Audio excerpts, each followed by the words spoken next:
Welcome back to the Bad Deal Podcast, episode 6. It's been a month, technically. I looked back at the last time we recorded a podcast, and it's been pretty much a month. A little bit's changed. I have earrings now. You do. So that definitely changed. We've had a lot going on in our lives. I think both us individually, we have both just been like consumed by all kinds of things going Lots on. of family tragedies. Yes. Yep. Family tragedies are always fun. So we've taken a little bit of a hiatus because we were like, we're just busy. And the last thing you want to do is like record a podcast when you're just not feeling it. So we've just been taking our time. But hopefully by now, episode 5's out. And now this episode's out. And That's what I was going to say. For people, they'll have already experienced the gap. And then this will actually seem like a pretty quick turnaround probably. Oh, yeah. 5's going It's to going to feel great. And this one's going to release. Yeah, they're going to be like, wow, you guys are so great now that you came back. I know it. You know, double feature. But in reality, it's my laziness has been at an It's all-time our high. editor has just been... Yeah. I don't know what's going on with him. But Can't keep up with anything. But hey, we're back, and we have kind of a hodgepodge? I think hodgepodge. Hodgepodge? Is that incorrect? It was a good time for you to take a stab at that word for the first time in your life. hodgepodge of content, because we're going to talk about a bunch of different things. Let it be a little loose, you Ooh. know? Loosey-goosey.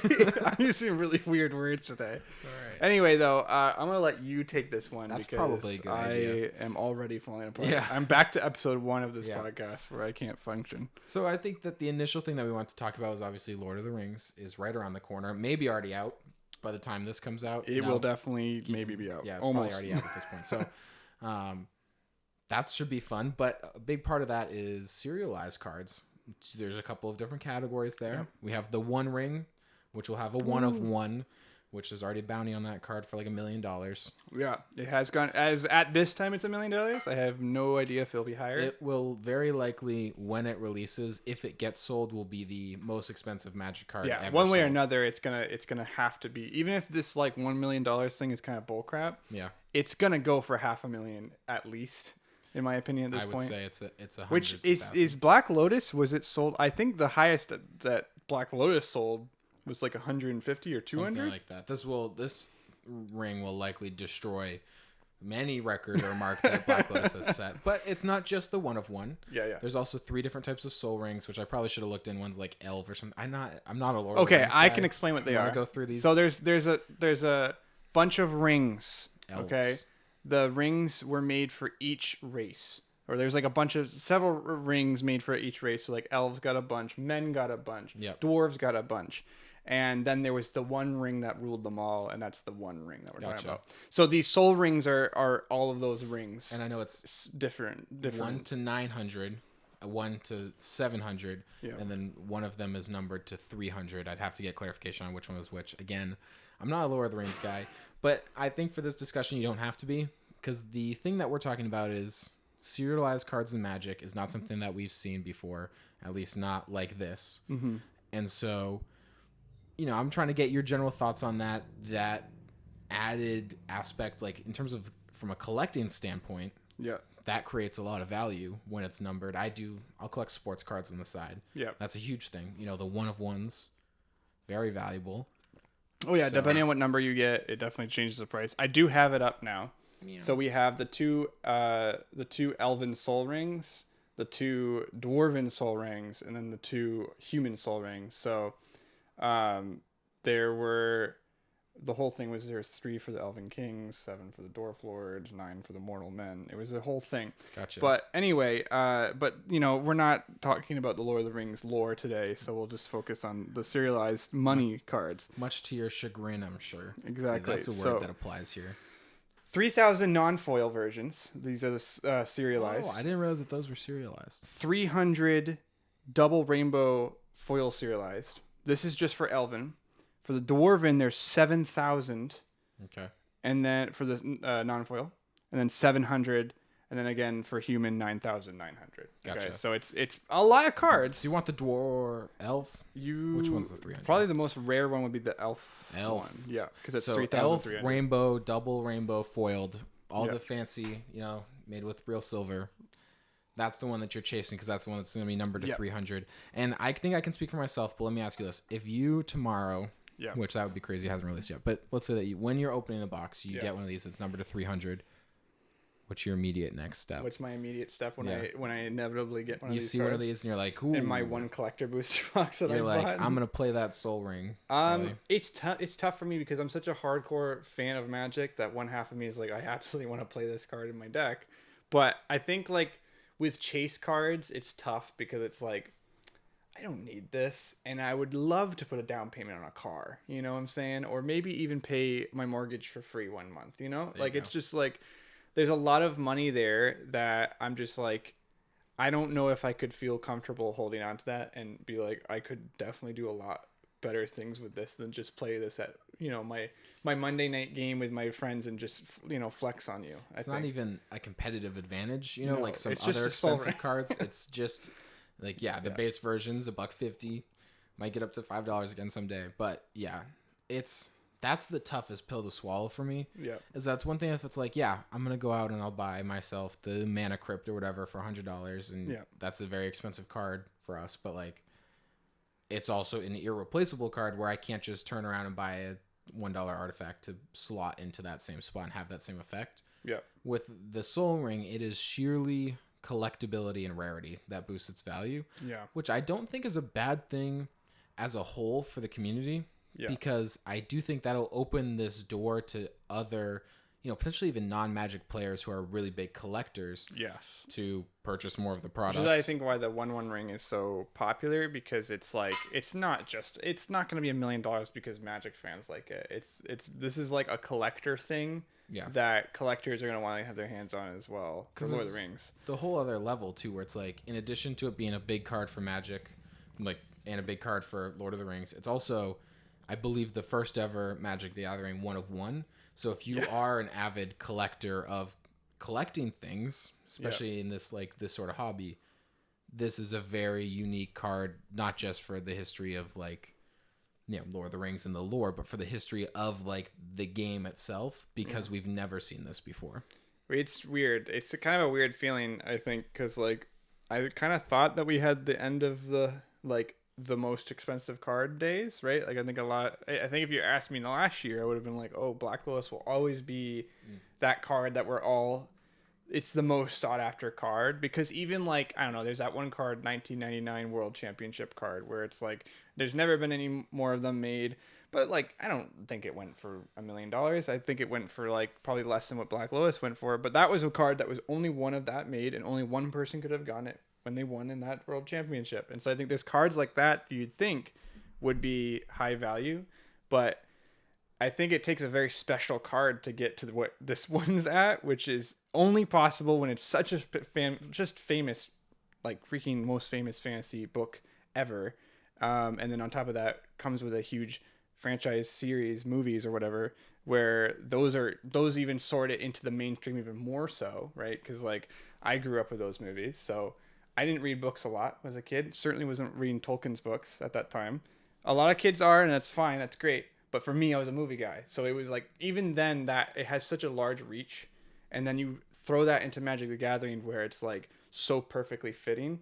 It makes sense that like that turned into like such a massive card for people. Yeah. But I think even looking at it from a fan from Lord of the Rings and Magic, for me, I look at these cards and it's like, there is an aesthetic thing about it too, where it's like, these have like, I believe it's the dark Mordor language. Yeah, it's not it as English. Well. And it's really cool. I can't read it. I can't read it either, but I do know it is Mordor's language, essentially, if it's following what's on the ring.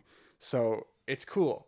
It's really, really cool. And I wish I could have one of those just for like, because I think that's cool and I want that. But unfortunately, it's just going to be something you want to probably sell. And I'd recommend anyone who gets this stuff, sell it, because it's just better.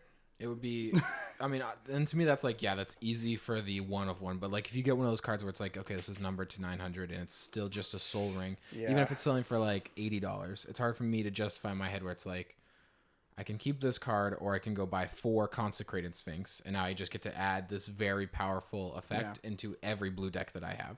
Yeah. And so could get a bunch of Grand Abolishers too. Will get really stacksy there. Oh, speaking of, I got a fun game that we're going to be playing later tonight. But we'll follow up on that some other time. But yeah, I do think, and I guess also to circle back, because I did say that I enjoyed this and that I liked the collectible aspect. I also love that they're doing it to cards like the One Ring and Yeah. to Soul Ring.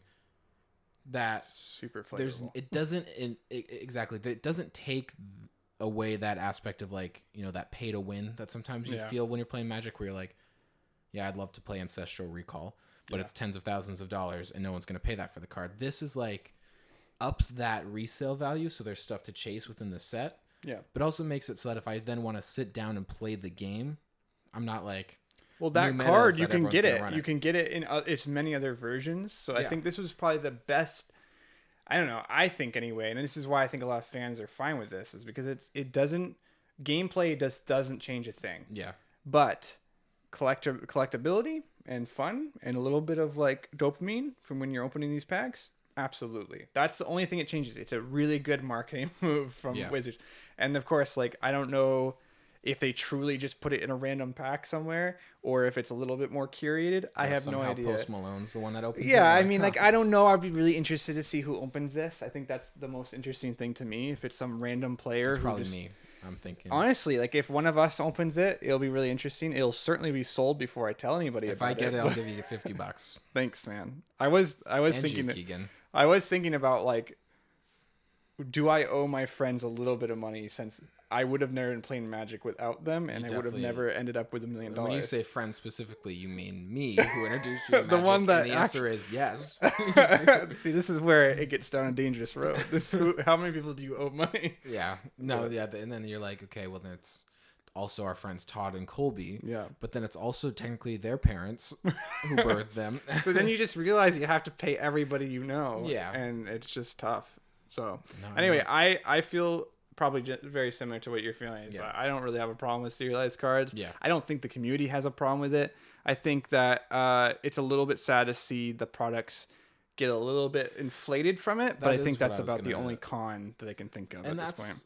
I actually came in this morning because I knew that we were going to be talking about this. And I was like, the one thing that I could think that I can get myself all worked up over is Yeah. that, oh, I bet there, because that was something I was really excited for with Double Masters last year. Yeah. It was so collectible, great cards in there, but then it was $15 a pack. That's And really then rough. $80 for the collector booster. Yeah. So for 4 packs of the collectors, but anyways, that's something I prepared myself to get really mad over. And then I checked the pre-sale prices, and it's like $6 per set booster, Yeah. around $5 per draft booster, and then the collectors were like $33, which Yeah. is expensive for Yeah. one pack of Magic cards, but it's also like that was understandable to me. The Yeah. only thing that I will say I have concerns over is that I only checked one place because again, it was just this morning that I thought, let me see what the prices Yeah, are what at. the It was just pre-sale it was off Card Kingdom, and they were Yes. sold out of collector boosters. Yeah. And so I do have concern that those things are going to fly off shelves, and then price gougers are you're going to see those on eBay for $60-$70 a pop. Amazon's already putting it for $432, which is an absolute ripoff.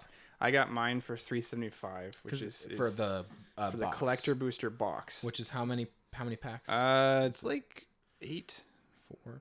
I know for Double Masters it actually was 4. Was it 4? I don't know. Keegan, would you be able to look that up for us? Thank you. Yeah, I don't. I didn't pay attention to it. I was like, I know it's a box. Brandon's already entered his credit card information. It's already in. I also got the pre-release pack Nice. too. I'm excited to kind of Which- get a promo. I don't know if you happen to know that. What is in the pre-release? off So the it top of has your head? one promo, one of 6, which could be. There's a bunch of cards. I don't know how much they've released information on it. Mm-hmm. I kind of haven't personally looked into it because I kind of want to just be surprised. Yeah, I want that's to have fair. a fun time. That's fair. Like I know there's like box topper stuff that has like that land, the swampland tomb. Urborg. Ergborg. Is that right? Tomb of Yawgmoth. Is that on? That is it's reprinted in this as a special, like I think it's one of the Mordor areas, and it's really cool. Which is So, like, nice because the card itself was reprinted back in Time Spiral Remastered, but and really brought the price down. But I know that has since come back up, so it is nice. Cabal to see that. Coffers is also reprinted, I believe. So there's a bunch of really great lands and a lot of great cards that are being reprinted into this set. Yeah. That are going to drop in value because of this set, and they're also Lord of the Rings flavor. So it's kind of exciting for me. I may or may not end up with both of those lands in my collection. There you go. Probably will, just because like for me, there's only a few sets ever in my life so far that I've been playing this game that I'm like, I'm gonna just buy all of it. I know you loved Neon Dynasty. Yeah, Kamigawa when was that the came last out. time I felt that way about the game. Yeah, you were really into that. I accidentally found myself buying a lot of All Will Be One just because it was really fun. And now you have 2 Infect decks. Yeah. Some would say you've been completed. I have been pretty complete, which is weird because I hated so hardcore on all those sets because I was like, You do. oh, we don't need more Phyrexian stuff. But you're a then- hater of things I hate until things, you yeah. experience it, and then you're like, okay. Yeah. Well, All Big One was a surprising set for me. March of the Machine less so. I didn't enjoy March of the Machine, but I liked it. Don't get me wrong. It was okay. But I haven't purchased a single pack, nor could I tell you a single card out of March of the Machine. I've just like It's a cool set. because I got really back into Magic during All Will Be One, and so I bought a bunch of that. Yeah. And I like will go to the card shop and I'll buy like older stuff like Zendikar Rising from a couple years back. Yeah. I'll buy boxes of that. And from the looks of it, there's not much like monetary value in March no, of the it's Machine. more of a do you want to play a little bit of everything? I've heard kinda I've heard the set list is pretty short, also as opposed to other sets. No, March of the Machine's massive. Is it a very large set I would list? say it's the complete opposite of that. I think it's one of the biggest sets we've had in a while. I can tell you the exact number. Guy I was talking to at the card shop told me it was smaller. I so could me be and that guy wrong. are gonna I have could to be take totally that up. wrong. It's okay. So March of the Machine is 387. March of the Machine Commander is 450. And then there's Aftermath, which I kind of like to think of it as a continuation of Yeah. March of the Machine, which is 230. I Whereas never- prior to that, if we look at Phyrexia, All Will Be One, 479. So I think I got those mixed up. All Will Be One was a very large set. And this one was a little bit smaller. A little bit smaller, but It's- they're still still over 300 Yeah. cards. It's a pretty big set. This is honestly a pretty good segue into what we were going for. And real quick, I don't know, did you happen to come up 12 packs? Okay. And thank so the how much Lord. did you say it was? It was over $400. So on Amazon, it's 432. I bought it for 375. Which either way is not bad because I think you could have gotten it cheaper, by the way. I got it a little late because Yeah. I just couldn't do it. Yeah. But now I got it. So you could have gotten 350. which for me it's like I remember Commander Legends, Yeah. their collector the first one. Yeah. The best one. Their collector boosters were like $40 each. So to me, if it can hang between that $30 to $40, Yeah. it doesn't have to be 25, which I know is like the base where it's like the sets that people don't love very much. Those tend to be about $25 for the collector boosters. But if it can stay between 30 and 40 and not get bought out entirely at those prices and then gouged up to 60, 70, 80, then I'll be happy. But I am interested to see the if that longer happens. the one ring is not found, the higher those are going to go. I had the same thought. The moment that one card, which it's like you just have to know that it's like we can all sit here and love to daydream about like when that $1 million hits your bank account, but like you just also have to realize that you should not be purchasing a product off of this one of one that is in hundreds of thousands of cards that was It's printed. just It doesn't make any sense. it's better than going to the lottery because guess what? You at least get something out of it. But That's true. You don't have to get that card to get value, but it will. it is we've Yes. talked about this in the past. When you're buying, and maybe this brings us to our conversation, when we talk about collector boosters, set boosters, and draft boosters, there's only one reason you should be buying them. Maybe draft boosters too. You can buy but- draft boosters to draft. Yeah. But talking about set boosters and collector boosters is only one reason you're doing it, and it's for the memes. It's for the potential of getting more value than what you paid It's for. because you want that little endorphin rush Yeah. that you're like, maybe I get a card worth $40, but then you know what I do? Yeah. I sell that card for $40, You do so. and I turn around and I go back into the card shop that I purchased the packs from, and I reload up on packs. Yeah. And then eventually I just sell off like 1,000 Magic cards out of my closet for like $40 because I'm like, how did this all get here? Yeah. And you build a couple decks out of it along the way, so it's fun. You would think. You don't build any decks out of this? No, that stuff? I then when it's time for me to build a deck, just purchase the entire set list. You have the most awful way about. I'm so lazy with it. I love opening the packs. Sometimes then it's like I'll open the packs and I'll just like the stack of cards will just sit on like our coffee table for like 4 days. I hate it. And then I hate it eventually so I'll much. just like go put it in my closet somewhere. And every once in a while, like I'll look through it all again. Yeah. You'll But find for the like most part, and then I'll be like, oh man, this card went up a little bit. It's now worth $4. Yeah. And then I'll like, oh tuck it wow, off to I the need side. that card for my pack, for Yeah. my deck or whatever, and I bought And it. I just ordered another one. It's dumb. I It's actually, really dumb. and then I have so much bulk that I can't find it. Like I was buying an Urza deck and I needed Mishra's Bauble, and I was like, these things were popping out of packs from Dominaria United or Dominaria Remastered or whatever it was that came out recently. And so I was like, I definitely have one, and I could not find it. And then I ordered another one. I was like, whatever, I might have sold it. And then I found it in my closet like 2 days later. So I have 2 Mishra's Baubles now. I have the complete opposite to style stuff. Well, I do. I throw away a lot of cards more than I used to, but looking at my collection right now, which I have on here because I put every single card into my collection and then track it, which is another big difference between me and you. I have like 2,000 cards in here, and they're just sitting there. And you know what? I built 2 decks out of them just these past couple of weeks. I was like, you know what? I want to build this deck, and I just did it because I have a lot of the cards because I know what I like in the game, and so I just keep that. Yeah. And then I get rid of anything. I'm like, that's not gonna be me. Stuff. I'm not joking when I said I put 1,000 cards into a box and I listed up on Facebook Marketplace. And it was like, someone can come get this for like, there's 1,000 cards. That is like, I'll take 4 cents a card. So someone came and paid me $40 for it, and it was just gone. And I was like, sweet. And now I then use that to build the Urza deck. So it's right back. But the thing is, like, that's Wizards. how you play. If that's how you want to play the game, right? Like, if you want to just, like, if you enjoy, if the process of the game is, I like playing the game, but I also like opening packs. Yeah. But I don't like the bulk part of it. So be it. You lose a lot of money for dumb reasons, but like ultimately, yeah, you are ended up being a little bit of a storage unit if you keep up with it. When I buy the pack, I know in my heart I'm spending $4 or $5 on the rare slot and then the foil slot if it's a set booster. Yeah, that's the only thing I'm really gonna care about. Yeah, because the like commons, uncommons, if I throw them in a box and throw them in my closet and I check back in 20 years, yeah, I could probably make some money off them. But I have a fiance. We have an apartment. She's not super down with the Magic cards. They will be valued everywhere down the road. I don't think so. I don't think it's the same anymore. Well, I think if you waited a full 30 years, but it's also to your point. But the reprinting, people know that they'll hold value and they will reprint. You need to find something that somehow ends up on the reserve list. Yeah, you need to buy that Jeweled Lotus and have it go on the reserve list. I have a bunch of cards that I found from someone else's bulk that were reserve list cards, and they're just $10 because they're on the reserve list card. They're not good cards. Yeah, but I'll keep them because I'm like, that's never gonna get reprinted again unless they do a. You need like a fire to hit someone's warehouse or something and like lose a bunch more of them, and then they'll never reprint them. That's their deal. That's Magic's. That's what they say, and I've always talked about this. We're not gonna talk about reserve list today, but I've just like I have some thoughts about how the reserve list should work, and then a lot of the community is like, oh, I hate the reserve list. Get rid of the reserve list because it brings down all the prices. But then there's avid collectors that would be. Yeah, you gotta think about this game is a trading card game, and it's also a game, and it's like who do you make happy in that situation? I don't know. It is. I feel terrible for the guy who has 6 Black Lotuses sitting around when that reserve list gets broken, and they're like, you know what, we don't need to do this. And they kind of tried, right? They got around it a little bit with Magic 30, but it's like I almost made a joke about I was gonna be proud of you for not bringing up Magic 30. Yeah. But I do know that was part of the controversy with Magic 30. I mean, that's they the whole technically thing, broke the reserve list when they reprinted these cards. I don't have a problem with it because it really doesn't change value, really. But like, because people are like gonna say that Black Lotus went down, but I'm like, no, it didn't. It did though. It did. Did it go down significantly? I think so. It's not like it was watch like it go back up because it's like everyone's gonna be like, I don't care about that. I don't know if it does. I think maybe we as a community are also just learning that for any card to be valued at $80,000 doesn't make any sense.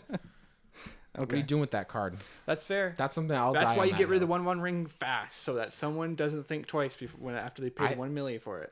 That's another one of my problems where I'm like, I'll put expensive cards in decks. Yeah. Then the moment I lose slight interest, I'll like pull them out and sell them. Sometimes. What's like I just pulled Enlightened Tutor out of my Gisela deck. It was in there, and I was like, man, this is fine. I'll just put something else in there. It's like worth $20, and I'm like, I'd rather have $20. So that's fair. Like, I have a green sleeves that I want to sell. That's like $29, and I just like I'm too lazy to get up and go sell. Come with me to the card shop sometimes. They take trade-ins. All right, I'll do trade-ins there a lot. Honestly, I would be fine with that because I really will never play. Every time I walk in, I say hi to the guy, and then be like, "Got a couple cards." Yeah, I got a couple. I have a bunch of sack lands he doesn't know that I will never play because we don't play sack lands in our group because it's like, well, maybe I should hold on to them. When you say sack lands, what do you mean by that? I mean that they have. They get sacrificed. They get sacrificed. Oh. Yeah, I thought it was something else. Yeah, it's fine, and it's a common misconception because there are 2 different kinds of lands. Actually, while we do have Sack on the brain here, I did want to take a moment and wish Keegan a happy birthday. He's our guy at the behind the camera also at the computer. Also known as Jamie. Also known as Jamie. His birthday was almost a week ago. Yep. And we just want to give him a quick shout out here. Hopefully, he's not going to be following the same steps as Jamie, where he becomes kind of like this figure that Joe Rogan slowly hates more and more as time goes on, because Joe Rogan will just say stuff and then Jamie will be like, that's not true, and he'll be like, you can almost think that is he going to kill Jamie after that Someday. podcast? Do you listen to Joe Rogan podcasts? I used to. I keep up with his controversies. That's about it. I don't really watch them anymore. Yeah. I used to like. I one time thought I was like, I'm gonna listen to this, but then this podcast is like 3 hours long and they're so boring. Yeah, because it's mostly him being. Have you tried weed before? Have you tried? Dude, snort this stuff right now. Do you know monkeys know karate? Yeah. It's like random stuff that I'm like, well, Monkeys no, don't have tear ducts, so they can't cry, but they could be sad enough to the point of crying, and we don't know. It's just like wild stuff that I'm like, bro, I don't know. Anyway, but I wanted to jump into our last topic, which kind of seems a little bit like it doesn't flow as nicely as our rest of the things, but I do think it's important to talk about because I just bought one today. Cool. Is it what I talked about? I was going to talk about Secret Layers. This okay, yeah. Is that okay? Yeah, Are no, we that's okay with perfect. moving I just that forgot topic? about it. All right, I wanted to talk about this because I think Secret Layers are again in the vein of what we're talking about today, which is value versus gameplay. You know, that's kind of what we're trying to go with the theme today. Is like, you know, what do you think about serialized? We're what do you talking think about about product Yeah, today. like is Talking it about the all worth merchandise it? aspect. And where do you decide to buy it or not buy it? I think Secret Layers is a really interesting conversation in that pile of value and non-value. So what do you think about Secret Layers? Yeah, no, I have some thoughts on Secret Layers. I like them for a couple reasons. Okay. I like them because I think that it gives attention to artists. Yeah. And so I like that, like, you know, they'll release these where it's like Secret Layer art done by this person, and they do the art for 4 or 5 the cards. artist series. Yeah. And so it's nice to like have that recognition, because I do think, like, I don't know, I found out like somewhat recently. I played the game for 3 years, and I was probably 2 years in when I realized that the artist's name was on the card. Didn't know that. And it's like a nice way for us to recognize them. I hate it if they consider putting a card in a Secret Layer a reprint. Yeah. Because I'm team reprint the expensive cards to make them accessible for people. Yeah. But when you put them where in a Secret Layer that's $45 for 5 cards, that's not a reprint, because you're not going to put enough of those cards into the system where it actually reduces the price. We don't see price dips on Secret Layer cards very often. So that is my beef with them, if I have any beef, but I love the part where it supports artists. Your turn. You know, as someone who has avidly bought them, I have different feelings with it. I like it as a product in general because I really appreciate something that brings, I think, value. But also I like something that brings really cool new interpretations of a card that already exists. So that it kind of matches the two things I like about Magic, which is, I guess, losing or making money, depending on how you feel about it, and then also the cool art element of it. So the collectability is obviously there. The aesthetics are obviously there. That's a good product because it gets both. But for me, the reason why I buy it is because I'm like, all right, I may already own that card, but I want that version of that card because it's really cool. Yeah. And that's sometimes why I buy it. I do like that. Other times, and I know we talk about this, I feel like I'm going to be a broken record. Magic 30. No, not Magic 30. I did buy the whole anniversary thing, but that's not relevant to that. I will say, I'm talking about more about Atraxa, because she came out as a showcase in Capenna, New Capenna, as a set. That was the whole thing. I thought it was a different Atraxa. No, it was New Capenna, and then for the Secret Layer, they had like showcase cards. So there was like the cool art, whatever, and it was Atraxa, and then 2 other commanders. I think you have one of them, and Todd has the other one. Yes. I don't remember. Yidris or something. He has Yidris. Yeah. No, the other one's Brea, I think. Brea, and he has both of them, actually. So I thought you bought one of them, but I was going to, but then I didn't want to. Okay. Well, basically Todd was like, "Hey, bro." Yeah, I remember you guys split the Secret Layer. He was like, "Do you want Atraxa? Because I don't want him. I want, whatever he wanted." You don't care about Yidris. You don't care about Brea. So, and I was like, well, I don't like, at the time I didn't want to build Atraxa, but I was like, well, that's a pretty good value. $25 is what he was asking, because this was like $40. He was going to keep like $20, pay $15. Yeah, he was going to make out. I was going to make out on it. It was like a. I mean, obviously, I'm going to react to that. We made out, and and it was great. And I got a card that had lots of great value out of it. Don't cut this. Don't cut this. No, this I'm is not the real cutting us. it. I'm not cutting it because I'm fine with it, and Todd's fine with it. No, He was more than fine with it, I would say. So I got Atraxa, and I love this card. I love this commander. I'm so glad that I bought it. Remember, I've told you before, but he tried to buy it off me midway because he was like realizing it was going to be great value. But point is, but I also thought you didn't pay him for like months. I think I waited. I was like, well, when he gets, I don't know if he got charged right away or not, but I don't know. I think I waited.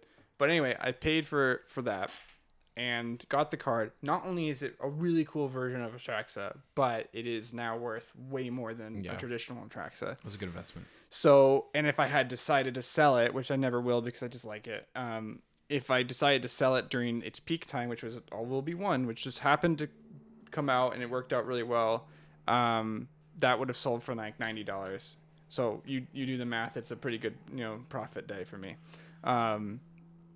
So I think like for me, Secret Layers can be a hit or miss as far as value, but they're always a win when it comes to aesthetic. Some of them, the arts, you're like, this is not great art. And yeah, but you can just not buy it. Will agree based off the prices. I get that. The thing I don't like is that, and I get why they do this, because you can't just go into a Target and buy a Secret Layer. Yeah. So you have to like buy it and then wait like 2 months for it to limited actually by arrive. order and everything. Yeah. So that part's I'm like, that's just me being like, I don't want to wait. Yeah.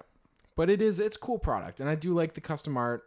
Yeah. But then it's also like, you could also just support non-sanctioned proxies by, artists that you could pay to like do custom art. But that's a whole different thing. No. Some people are very against that. I know we won't revisit that.